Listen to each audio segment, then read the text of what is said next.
my dollars make it hurt.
Mic check.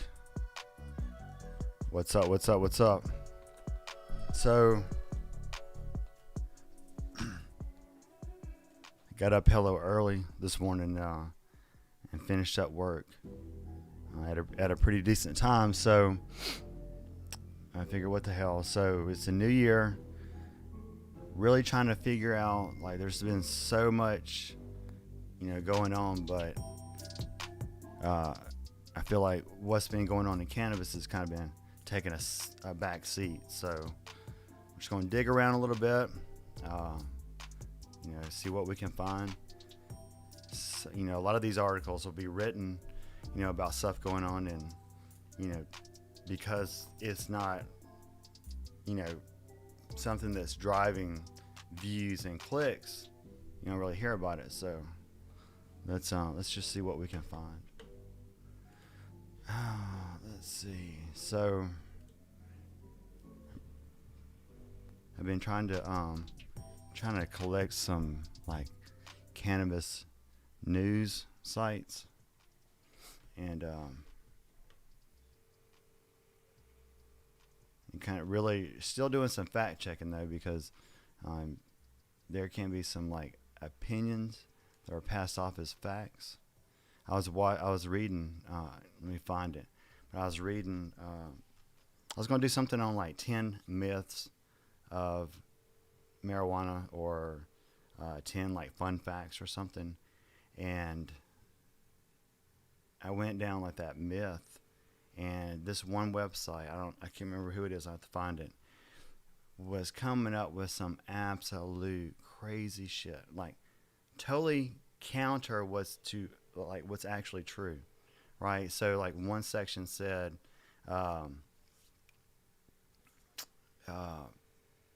marijuana doesn't cause mental illness, and they went into like this whole thing about some study that showed X amount of people got mental illness after smoking pot. It was straight propaganda. I was like, wow, I can't even. I mean, it's First Amendment, but I was like, I can't even believe that exists.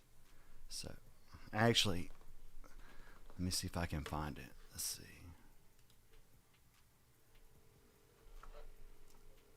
Ten myths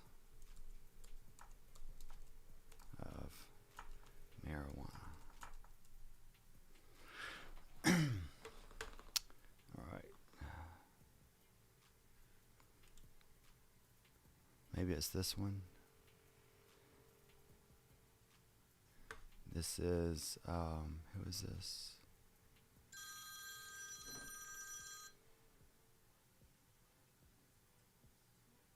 I don't know who that is calling me. This is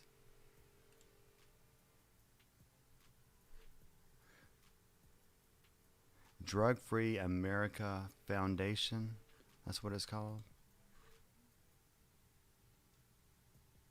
It says busting the top 10 marijuana myths.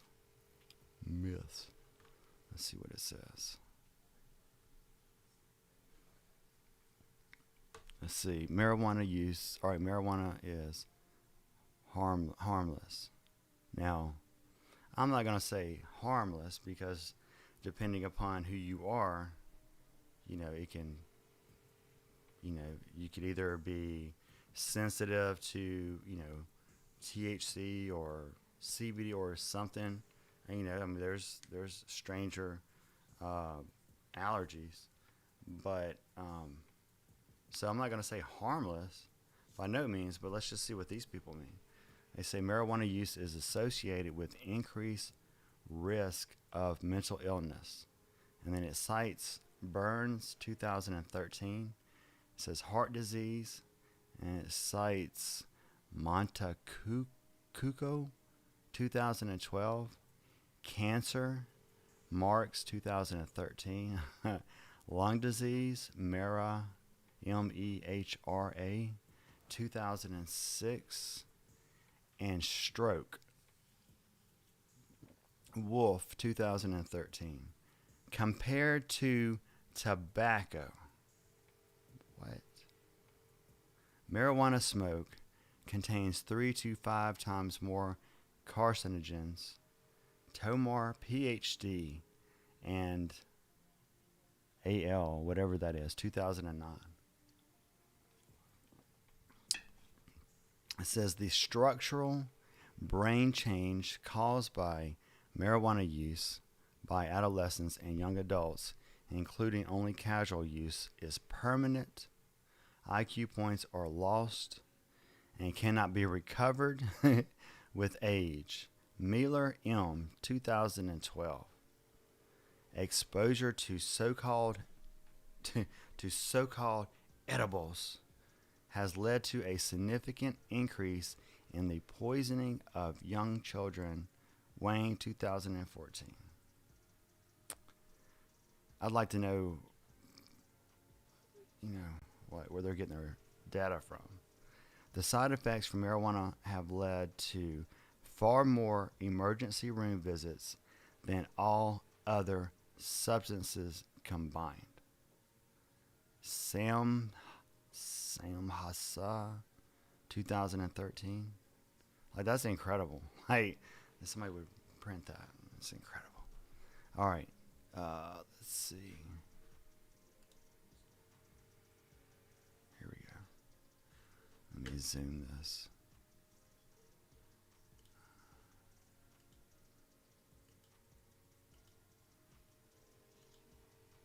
There we go.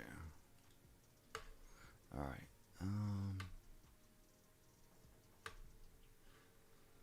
Why is it not moving? Okay. All right. So marijuana is medicine. The American Medical Association, American Psychiatric Association, American Society of Addiction Medicine, National Multiple Sclerosis Society, American Glaucoma Society, American Academy of Ophthalmology, American Cancer Society, National Eye Institute, National Institute for Neurological Disorders and Stroke, and the Federal Food and Drug Administration. These are only some of the prominent national health organizations that have rejected crude marijuana for medical use.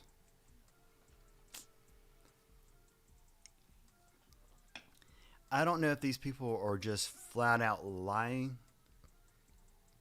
or if that was like the for real stance on these organizations. Now, I know where their public stance, right? I don't know. All right.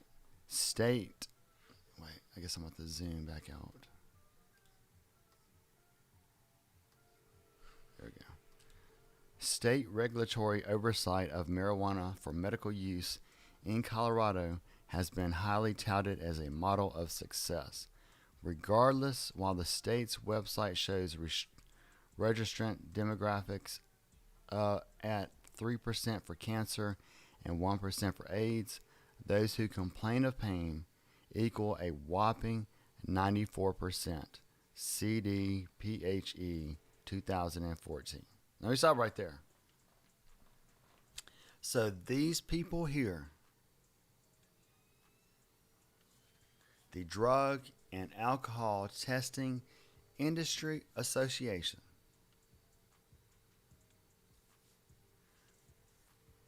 would rather you take highly addictive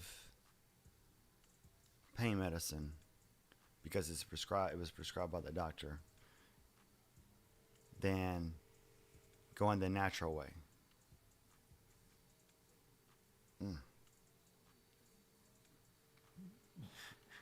I wonder where they get their money from, right?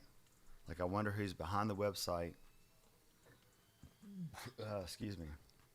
I wonder who's behind the website. That's what I'm going to look into in a second. All right, so what does this say? And these registrants are not the sick and elderly. Rather, the average cardholder is a 41-year-old male in the workforce. In California, the average user of marijuana for medicinal use is a 32-year-old male with a history of alcohol and substance abuse and no history of life-threatening illnesses. I'm definitely trying to find out who's behind this website. All right, so the marijuana high only lasts a few hours. Repeated studies have shown that after marijuana use, impairment lasts a minimum of 24 hours. That must be some good weed right there. Must be some good weed. One particular study included flight simulators to test airline pilots at various intervals after they smoked a joint. While impairment was proven 24 hours after usage, none of the pilots reported any awareness of the impairment. And this study was conducted prior to the significant THC increases seen in today's marijuana products, where users often report ill effects for days afterwards. You're really trying to compare someone flying a plane. I mean, that's crazy. These people are not only stupid or misleading, they're stupid, like big time. All right, let's see. Presence in system testing is unreliable because it does not measure impairment. The amount of THC, the psychoactive component in marijuana, is going to vary across the wide variety of marijuana products now available, as well as in the rate that it is metabolized by different individuals. It is the psychoactive component in marijuana is going to vary across the wide variety of marijuana products now available, as well as in the rate that it is metabolized by different individuals. That didn't make any sense. It's like they threw a bunch of words together and put marijuana here, metabolized here, psychoactive here, component here, and they just mixed that shit all together and hope that you thought it made sense, but it didn't.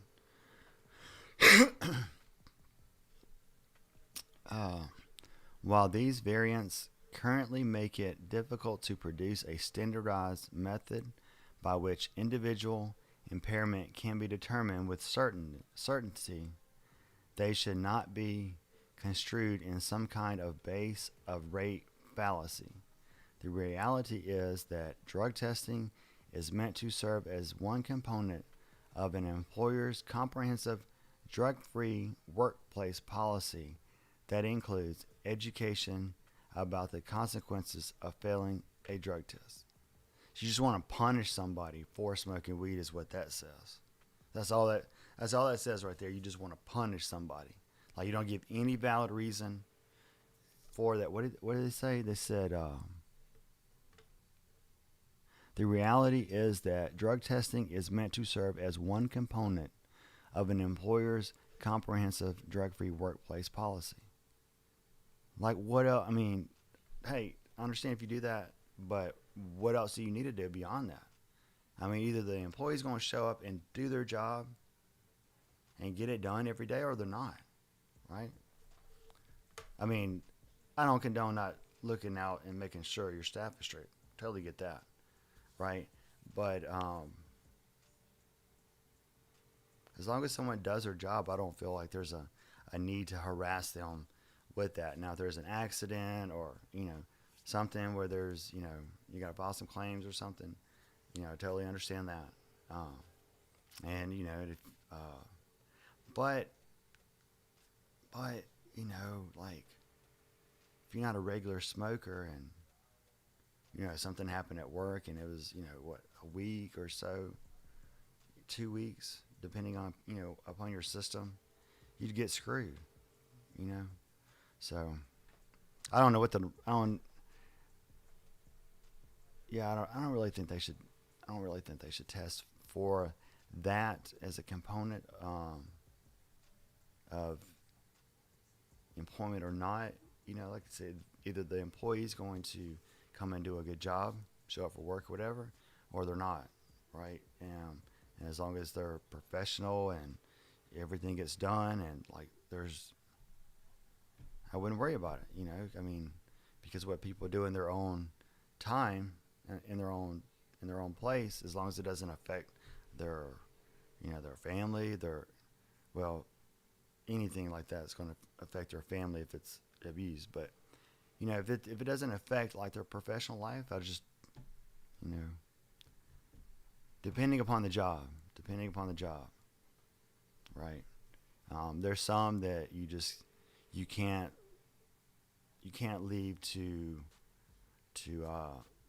interpretation or to chance. I mean, you wouldn't want a police officer or EMS or your lawyer.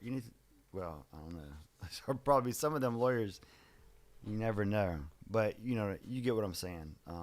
So it just kind of depends on the job. All right, so let's just kind of scan. This website sucks. It's just a bunch of garbage. Let's see. Contact us. Let's see. Copy. Who started?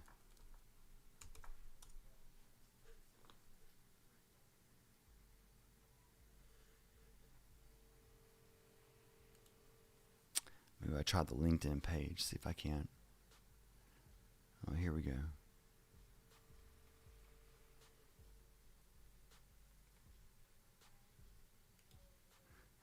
New management. Let's see who their managers are.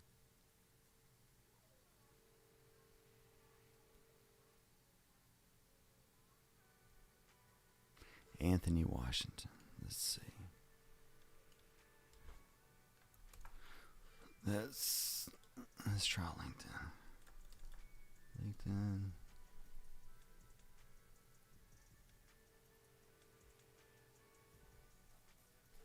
See what kind of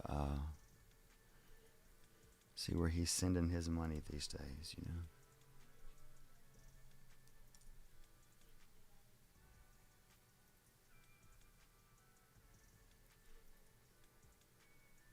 Let's see.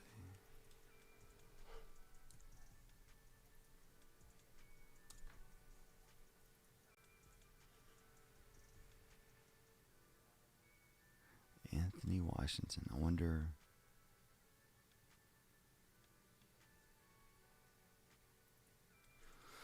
Now let's try. Let's try it this way.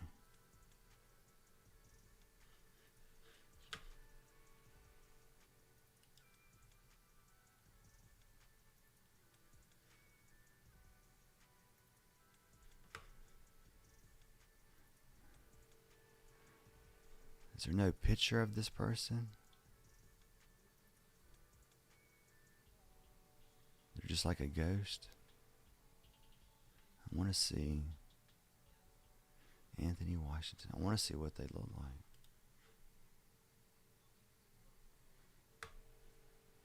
Let's look at images.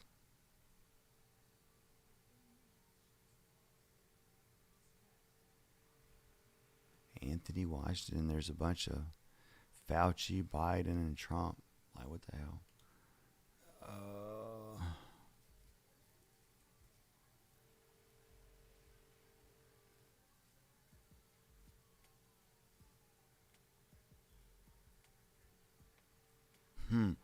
Oh, wait. Wait, so is this dude connected to this guy?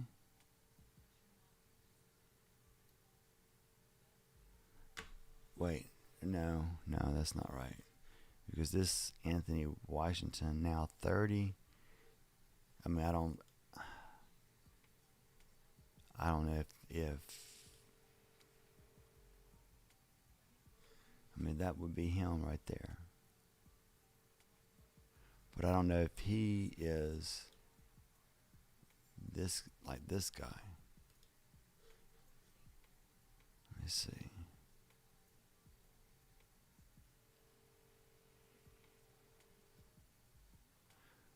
Interest, Department of Defense, General Dynamics.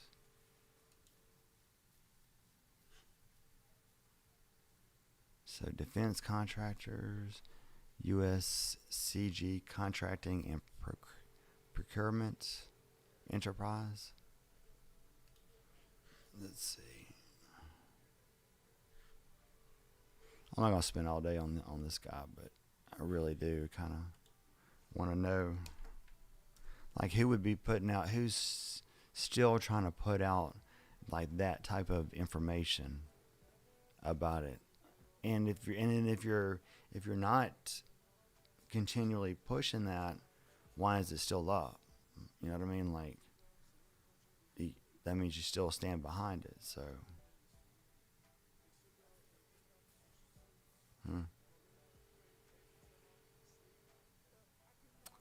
don't know.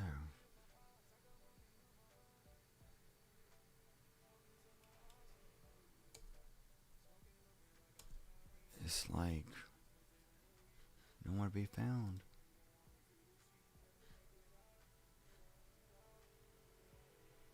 Let's see.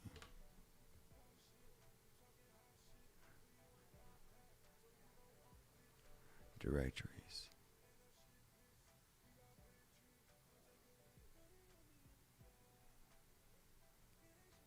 Publications.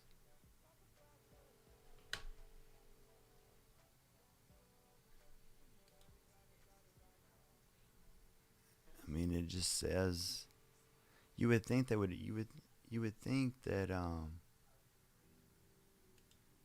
you would think that they would have like a picture of him, like, hey, this is our new president.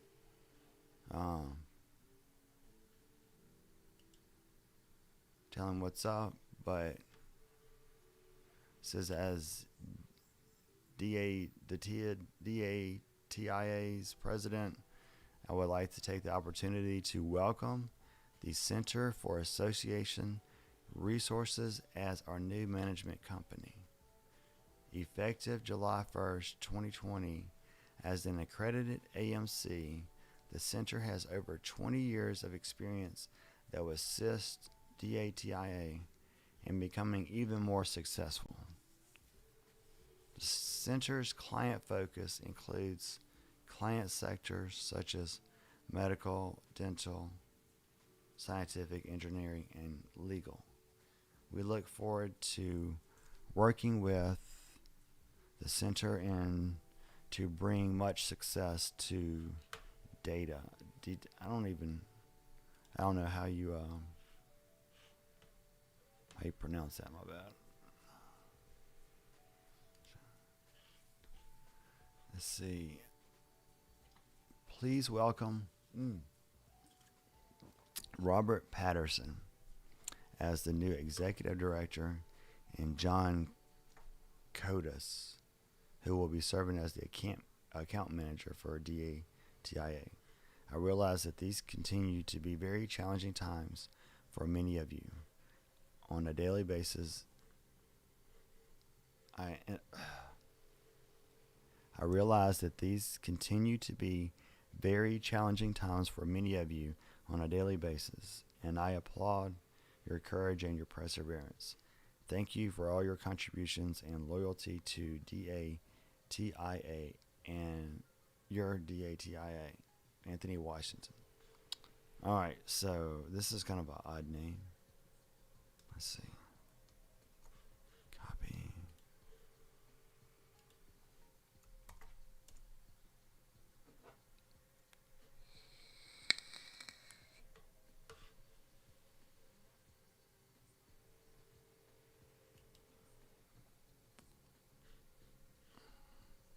I saw something that said sex offender registry. We're going to go back and look at that in a second. I don't know if it's connected or not, but let's see.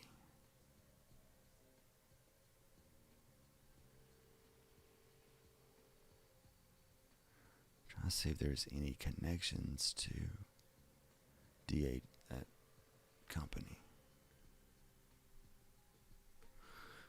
I mean, it's an odd name, you know. Oh, wow. Hold on. Hold on. Jason Curtis.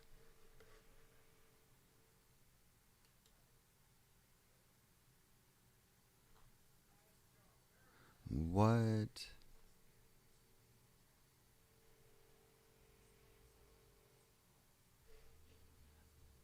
Omaha. And where are these people at?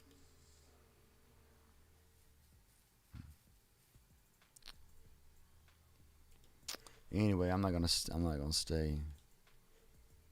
this. It's just odd though that like they're spewing that. I mean, it's straight up misinformation, right? Attacking yet, and you know there could be someone that could really use it. You know, I mean, I feel like as someone gets older in their life, that they should look to things like that more so than the pharmaceuticals that the doctor gives them. No, I'm not even giving any medical advice. I'm just saying from experience, you know, with my family members, my wife's family members, um, they would, you know, after, you know, getting so old or overweight or just, you know, just different things, would be taking a lot of pills for a lot of different ailments, right? And after you do that for so long, your liver, your kidneys just become toast. And like my wife's dad, they were scared to put him under to operate on him, you know, for stuff like he was always in pain. Like they had him on pain pills a lot. He was always in pain, and he had like these tumors on his legs that they've been removed once, and they'd come back and need to get done again, but the doctor didn't want to put him under because he didn't think that he would come back. So it's I think it can be a life-saving thing for someone as they get older, you know, if they can utilize something that's not going to kill their kidneys or their livers. You know, so I think it's hugely important for us to try to educate our elderly people. Uh, you know, I mean, they're going to make their own decisions, but and not and I would say don't be pushy, just be, you know, educational, right? Give examples, maybe like personal examples, you know, friends, just, you know, get them to relate. right? And uh, and just educate them because I, you know, it can save somebody's life. Especially if they need to get something done. God forbid, some type of surgery, and uh, if they got good working lungs and kidneys and uh, liver, maybe we can get have a few more years with them than we normally would, and they can have actually a better quality of life because living out your days on pain pills is not living a quality life. Even if you're living pain free, you're not living a quality life because it's constantly taking a toll on you emotionally, physically, mentally.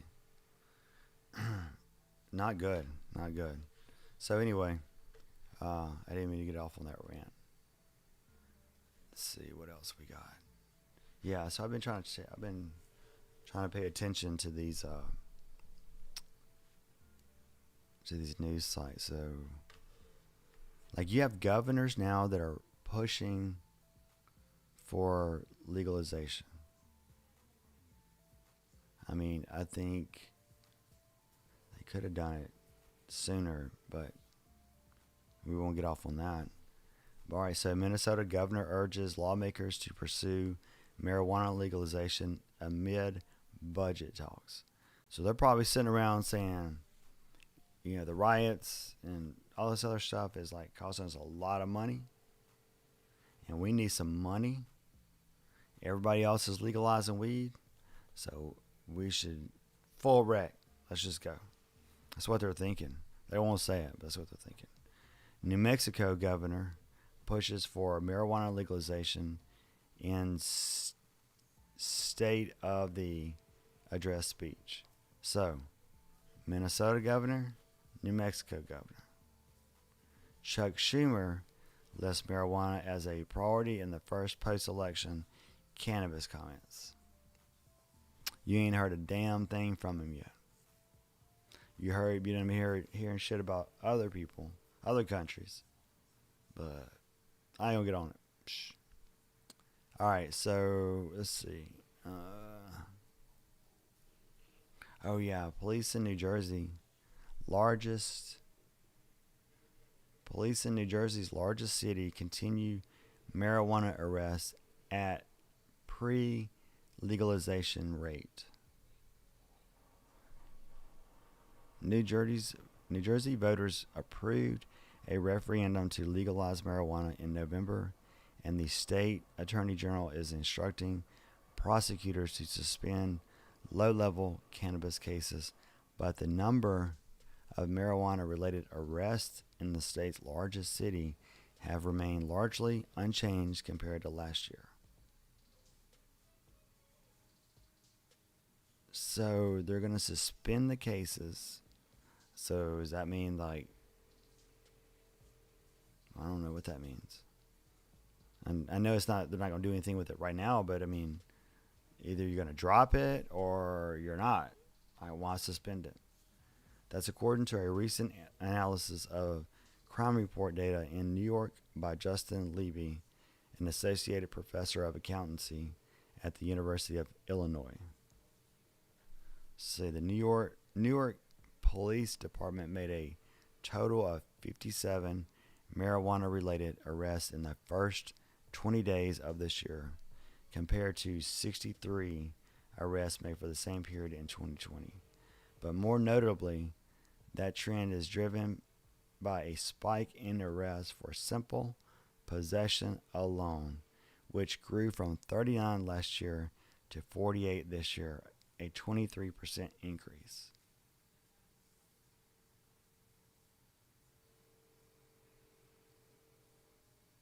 That just seems like, I mean, really, what? I mean, according to they're not doing anything with them. So, what kind of racket? Like, it seems like there's a racket being ran, right? Somebody's getting some money somewhere. I guess, like, you got a bond out, so the bond person gets some money. Uh, you got court fees. I don't know. Sounds like a racket. That's what it sounds like to me. A racket. Let's see that this is despite the fact that State Attorney General Guber Gruel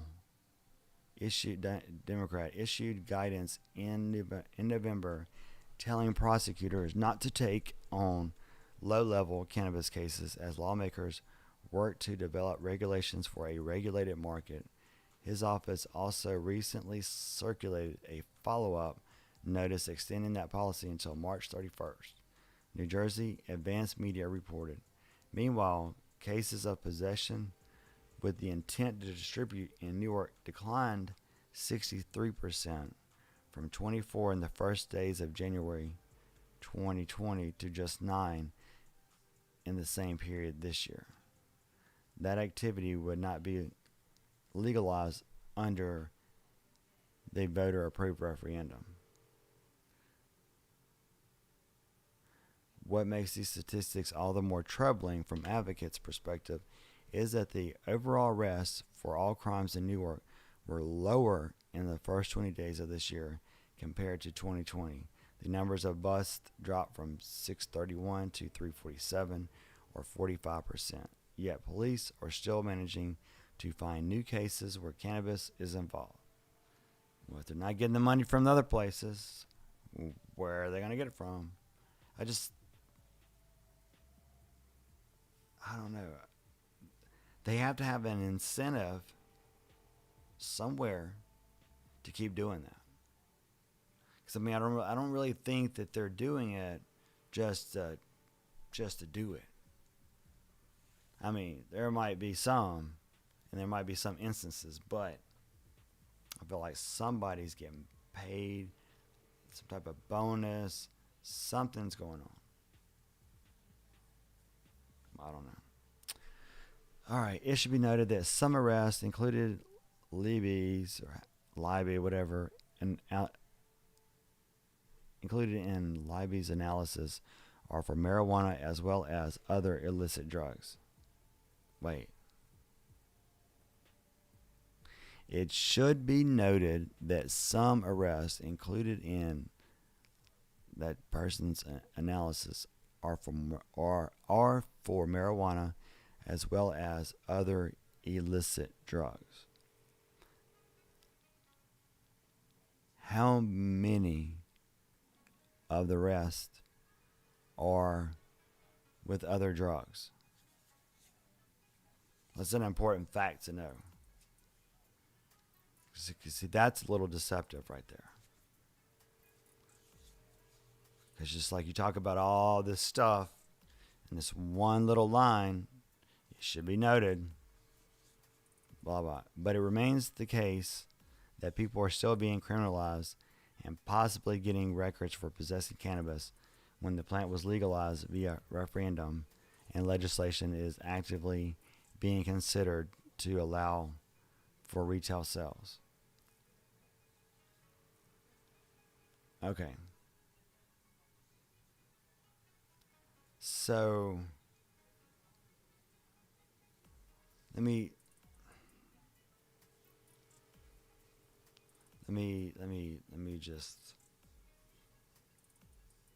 put my 2 cents on that, right? Let me read it one more time. It should be noted that some arrests, including whatever analysis, are for marijuana as well as other illicit drugs. But it remains the case that people are still being criminalized and possibly getting records for possessing cannabis when the plant was legalized via referendum, and legislation is actively being considered to allow for retail sales. Okay, so it was legalized, right? Where's this at? New Jersey. This is Newark. Right, yeah.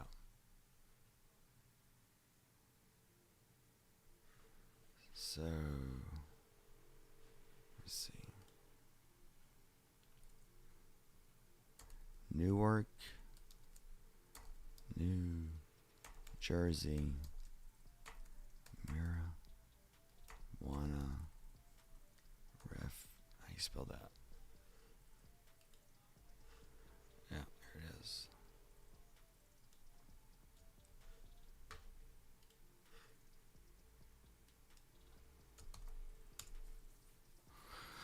Let's see what it says.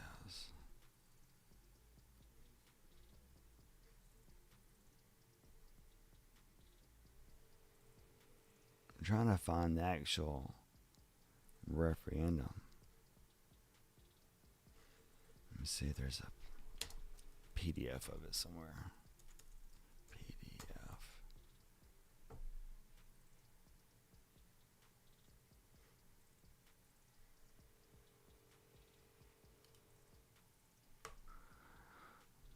All right, let's see. Maybe they linked it for Only So Lucky.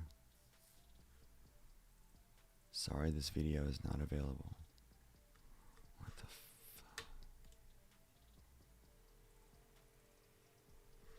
Let's see. Anyway. No, I mean, if it's legal and they have, there should be, yeah, so if it's legal to possess, yeah, if it's legal and legal to possess under this referendum, then why are the cases being suspended and not dropped or dismissed? And, the arrest expunge. They shouldn't be, if it's legal to possess and all that, they shouldn't be arresting them. No doubt at all. But I just don't understand that the same person that's saying something against the police doing the arrest is only suspending and not dismissing, clearing the record, whatever. I don't know. That's a question they might want to find out. Let's see. Where we at? So, okay. It's also the case that cannabis bust may be understated in the data, as some law enforcement descriptions of the arrest generally refer to drugs, but do not specify substances.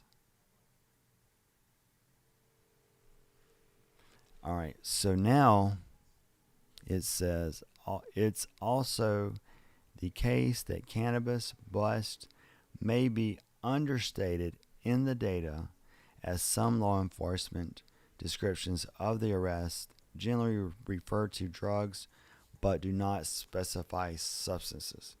It could be understated, it could be overstated. So basically, they don't know. They have no clue, right?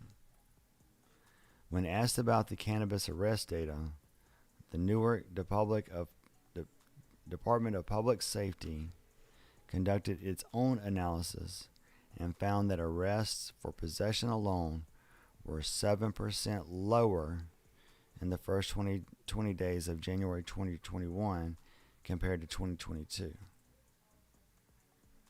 That's based on the department's preliminary numbers for possession of marijuana.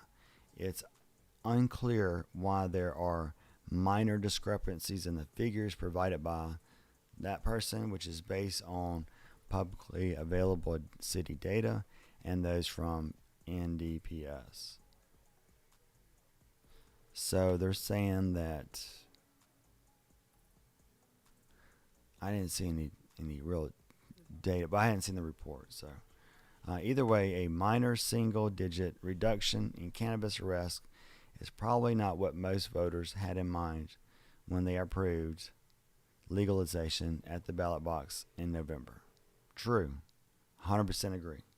100% agree. Newark Public Safety Director Anthony Ambrose defended the enforcement actions in a statement to Marijuana Moment. The state of New Jersey has laws that are currently in place that make marijuana a criminal act, he said. The current law does not reflect the referendum.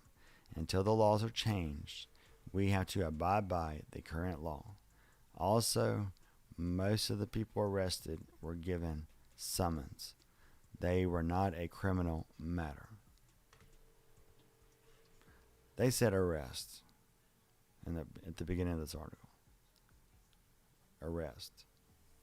What's the point of arresting people for something prosecutors have been ordered to ignore, he said. So they are arresting people. Okay.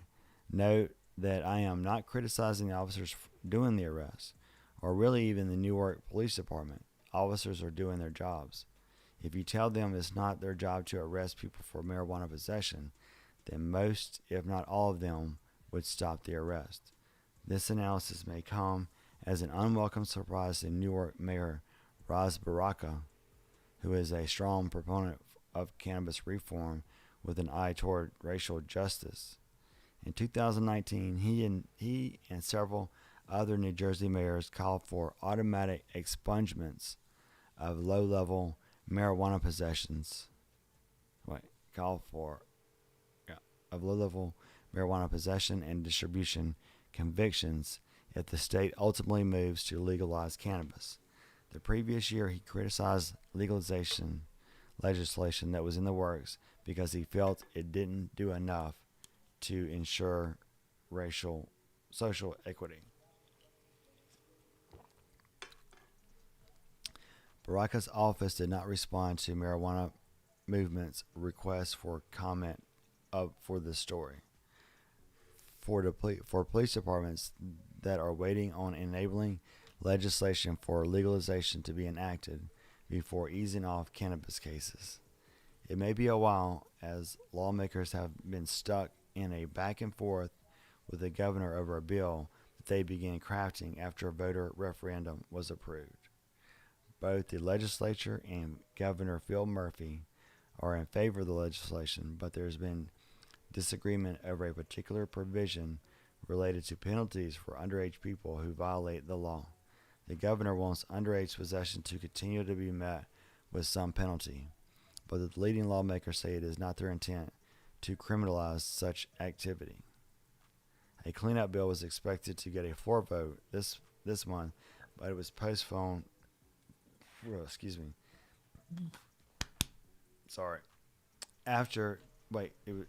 was postponed after key legislators pulled their support. The continued arrest of New Jersey residents, overwhelmingly people of color, for marijuana possessions represent a moral and political failing of state lawmakers. Yeah, you're right. You're right. You're exactly right. No matter what color you are. It's so stupid. It's so stupid, right? And it's worse when people are targeted for it too. I'm not saying that don't happen. It does. Yeah, it's bad. It's really bad when that happens, but it's just bad in general, right? Just stop. Like, you're just taxing people unnecessarily, causing them to have permanent records. You're having paying court fees, lawyers, fines. Like, it's a racket. Like, come on. Jeez. Let's see. What else we got on here? What time is it? 3:48. Let's see. What's going on in the politics side of it? Top Pennsylvania official restores marijuana flag after GOP lawmakers allegedly got it removed.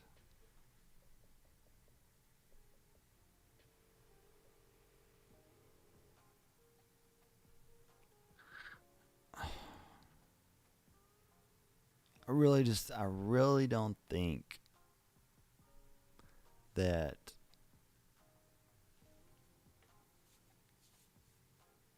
cannabis should be a political issue. It is a social issue. I don't feel like people should be, I mean, because once it starts falling under like the banner of political weaponry, right? Then it becomes partisan, and it goes nowhere. Like, it's a social thing, right? Something that everybody can get behind, that's got any common sense or is open to looking at the solid research, right? So I really wish they wouldn't do that, because I feel like it's going to do more harm than good by politicizing. We have a virus that's politicized. We got medication that's politicized. Like, it really has to stop, because people end up getting hurt, really, in the whole grand scheme of things, through either lack of access to this, or this being pushed, or whatever. So what else we got? Top New York official responds to marijuana advocates' criticism of governor's legalization plan. Let's see what this clown's got to say. He's a clown. New York activists are ready for 2021 to be the year that the state finally legalizes marijuana. But one little notice provision of the cannabis reform proposal introduced by the governor in his budget request last week has become a major source of contention. I wonder what that could be. That said, Governor Andrew Cuomo's second in command told marijuana movement that the policy at issue, an increase in penalties for certain cannabis-related offenses, could change as the administration and lawmakers negotiate the finer details of the proposal. Increased penalties for certain... where's it at? An increase in penalties for certain cannabis-related offenses.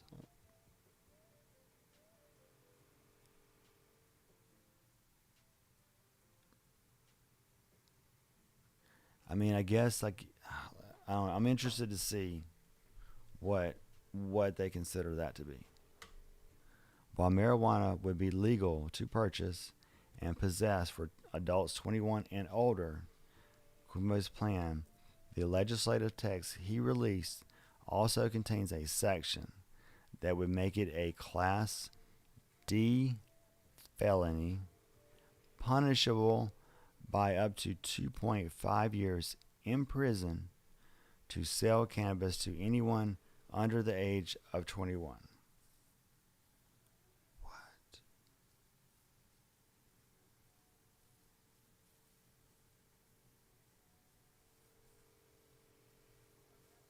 I don't know what to say about that.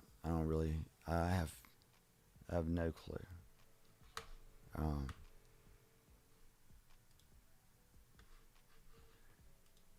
Hang tight. I need to go grab a Coke real quick. Just hang tight.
It's gonna be the last article that I'm gonna go over for right now.